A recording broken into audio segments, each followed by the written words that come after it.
और दरभंगा जो शब्द बना है वो बना है द्वारबंग से, द्वारबंग से बना है। ये मुझे कह रहे कि ससुराल का मामला हो गया है, तो आप ही होंगे? कौन था? इधर से आवाज आई किसी की? अच्छा, द्वारबंग का मतलब होता है बंगाल का द्वार।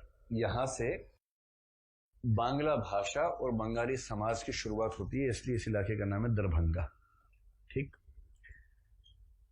ये बात इसलिए समझना जरूरी है कि जब संस्कृत से हिंदी बनी, उसी प्रोसेस में संस्कृत से बांग्ला भी बनी, असमिया बनी, मराठी, गुजराती, सिंधी, पंजाबी, ये सारी भाषाएं संस्कृत से ही बनी है। लेकिन संस्कृत से बनने की परंपरा में अपभ्रंशें अलग अलग थी, और उन अपभ्रंशों से कुछ भाषाएं बनी, कुछ बोलियां बनी। जैसे एक अपभ्रंश मागधी अपभ्रंश थी। मागधी अपभ्रंश से एक तरफ बांग्ला भाषा बनी और एक तरफ हिंदी की बिहारी हिंदी बनी। और बिहारी हिंदी का मतलब हुआ जैसे मैथिली, मगही, भोजपुरी और अंगिका कुछ लोग कहते हैं, उसको भी शामिल कर लें, ये बोलियां बनी। समझने की बात है कि जिस अपभ्रंश से बिहारी हिंदी बनी है, उसी अपभ्रंश से बांग्ला भाषा बनी। इसलिए बांग्ला भाषा में और बिहारी हिंदी में या भोजपुरी मैथिली में बहुत गहरी समानताएं मिले तो आश्चर्य की बात है या सामान्य बात है? सामान्य बात है। तो उस समय, जिस समय की बात ये कर रहे हैं, अगर हम भाषा की बात करें, उस समय भाषा में एक तरफ बांग्ला बन रही थी और एक तरफ, अगर हिंदी परंपरा की बात करें, तो मैथिली बन रही थी। मैथिली अब तो स्वतंत्र भाषा हो गई है, एक लंबे समय तक वो हिंदी की एक बोली मानी जाती रही थी। अब उस 8वीं अनुसूची में तो स्वतंत्र भाषा भी वो हो चुकी है। तो बांग्ला और मैथिली के संक्रमण बिंदु पर विद्यापति हुए, इसलिए उनके साहित्य के साथ एक खास बात है।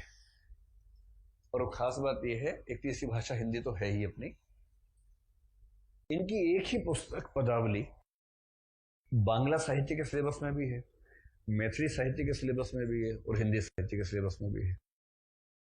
और इस बात पर आप चौंके नहीं कभी, इसलिए आपको मैंने बताया कि इसकी वजह क्या है। क्योंकि जिस परंपरा से भाषा बनी उसको बोलते हैं मागध अपभ्रंश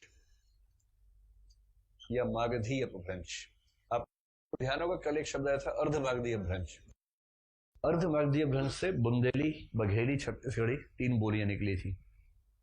पर मागधी अपभ्रंश से न केवल हिंदी की बोलियां निकली, आप केवल 2 अभी देखिए, एक तरफ निकली बांग्ला भाषा और एक तरफ निकली बिहारी हिंदी। बिहारी हिंदी भाषा नहीं है, उपभाषा है। एक होती है भाषा, एक होती है उपभाषा। उपभाषा के अंदर बोलियां होती हैं, और बिहारी हिंदी के अंतर्गत जो बोलियां आती हैं, उन 3.5 बोलियों में से, 3.5 में से करो कि अंगिका को कुछ लोग बोली मानते हैं, कुछ अभी उपबोली मानते हैं उसको। तो इनमें से पहली है मैथिली। तो आपको ये कंसेप्ट समझ में आना चाहिए कि बांग्ला और मैथिली दोनों के विकास की परंपरा एक ही है। एक ही समय में, एक ही सोर्स से ये दोनों भाषाएं और बोलियां डेवलप हुई हैं। बात समझ में आएगी आप लोगों को? तो इस बात पर चकित होने की जरूरत है कि ये बांग्ला, मैथिली और हिंदी साहित्य में कैसे आ गए? कोई चकित होने की बात नहीं है, क्योंकि एक भाषिक परंपरा में ऐसा होता है। संयोग ये है कि ठीक उस समय इनका समय है जब ये प्रोसेस चल रहा था भाषा में, इसलिए इनकी कविताएं दोनों भाषाओं में समादृत हैं।